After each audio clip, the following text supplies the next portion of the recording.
If you read the writings of people like Barbara Marx Hubbard, one of the wealthiest women in the world, she ran for the Democrat nomination for the vice president in 1984, and you read her book, The Revelation, the book of co-creation, she talks about the necessity of killing a quarter of the population of the world, those who will not evolve to a higher level of consciousness. And as she says in her book, she said, that's not your job to do the killing, that's ours, for we are the riders of the pale horse death, referring to Revelation 6:8. David Foreman, who was one of the founders of Earth First, financed by the great foundations and by people of great wealth, talked about getting the world population down to 100 million. All they need is enough people to serve them and their desires.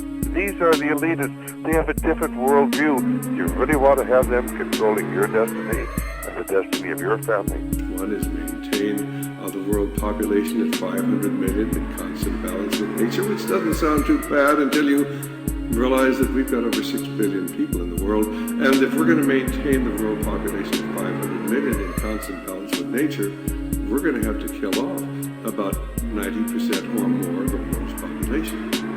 Today's population is 6 billion. They want to maintain humanity under 1/2 billion. Looks like a lot of people got to die for their plan to work, which is, by the way, the plan. Jacques Cousteau said we'd have to eliminate 350,000 people a day. 1/3 of a million people a day would have to be eliminated to save Mother Earth. Bill Clinton said we need to reduce the population of the Earth to 1 billion. There are a lot of folks who would like to reduce the population of the Earth. A magazine called the Omega Letter says that there is only one obstacle to world unity: Christianity. It goes on to say that Christianity claims supernatural knowledge and divine revelation, and therefore should not be tolerated. Gus Hall, the former leader of the Communist Party in America, said, "I dream of a time when the last congressman is strangled to death on the guts of the last preacher.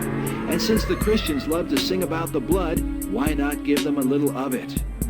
A New Age group calling itself Solar Questers writes, "These are wondrous times because the world has gone through this terrific experience as it spins slowly back to its rightful orbit in the position that it should be in the heavens.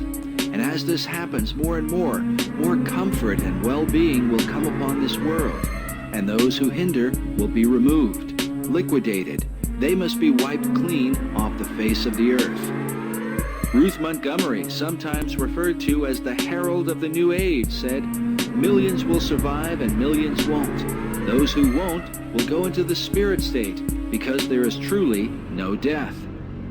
The authors of a New Age pamphlet titled Cosmic Countdown claim to have received messages from a higher intelligence. The pamphlet says the world should be forewarned to be on the lookout for the decimation of populations. These peoples will eventually be replaced by the new root race about to make its appearance in a newly cleansed world. Aleister Crowley taught that a global massacre would be necessary to bring about the New Age. He wrote, "There is a magical operation of maximum importance, the initiation of a new eon. When it becomes necessary to utter a word, the whole planet must be bathed in blood. Before man is ready to accept the law of Thelema, or will, the great war must be fought. This bloody sacrifice is the critical point of the world ceremony of the crowned and conquering child as Lord of the Eon."